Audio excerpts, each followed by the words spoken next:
বন্ধু বান্ধৱীসকল ভালে আছে নিশ্চয়। আজি মই আপোনালোকৰ ওচৰত এটা ৰেচিপি লৈ আহিছোঁ। ৰেচিপিটো হ'ল ৰঙালাওৰ কুমলীয়া আগটোৰ এটা চাটনি। আহকচোন চাটনিটো কেনেকৈ বনায় তেনেহ'লে আমি আগবাঢ়ো। এইখিনি প্ৰথমতে চাফা কৰি তিয়াই ল'ব, ধুই ল'ব লাগিব। মই এইবিলাক চাফা কৰিব লাগিব এনেকৈ।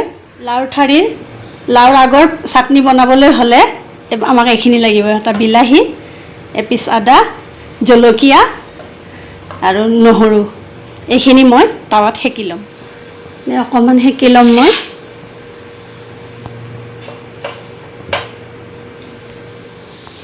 এয়া মই অকণমান ওলটাইও দিছোঁ।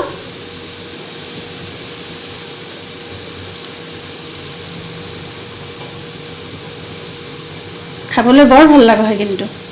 এইখিনি হৈ গ'ল,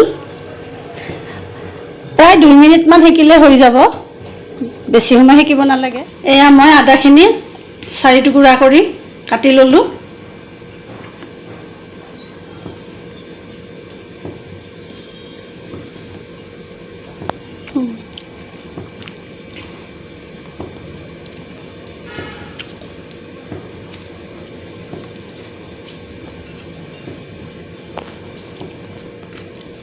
এইখিনি মই নহৰুখিনিও এতিয়া এনেকুৱা কৰিলোঁ। তাৰপিছত মই বিলাহীটোও দিম, একেলগে নিদিওঁ, মই এডাল বেলেগ হেৰিত দি দিওঁ।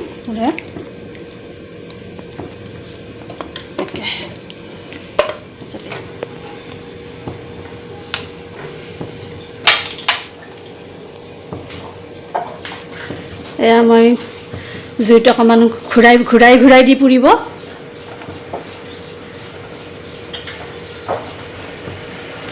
এইখিনি মই এতিয়া ঠাণ্ডা হৈ গ'ল, বাকলি এৰুৱাই দিম।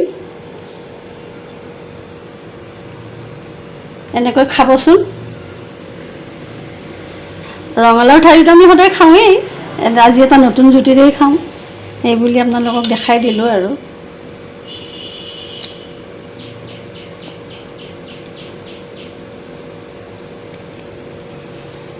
ধুব নালাগে, কাৰণ আমাৰ এটা অসমীয়াত কোৱা কথা এফাকি আছে যে পুৰা বস্তু নুধুৱে। এইখিনি মোৰতো হ'লেই। ইয়াতে কিন্তু আচলতে তেল নিদিব, অকল টাৱাত সেকি ল'ব। এইখিনি মই অলপ সৰু কৰি দিওঁ, মিক্সিত দিব লাগিব।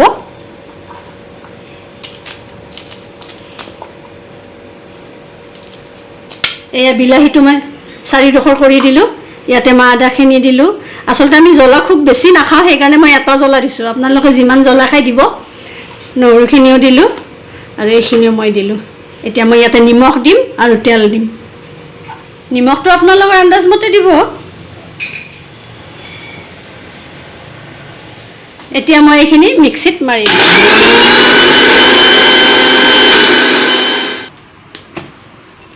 এয়া চাওক, হৈ গ'ল।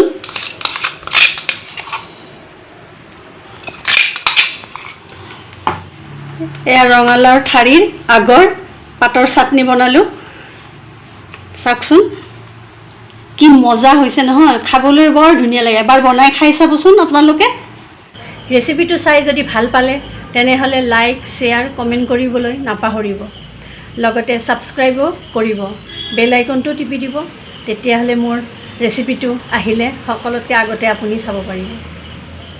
আহিছোঁ, ধন্যবাদ।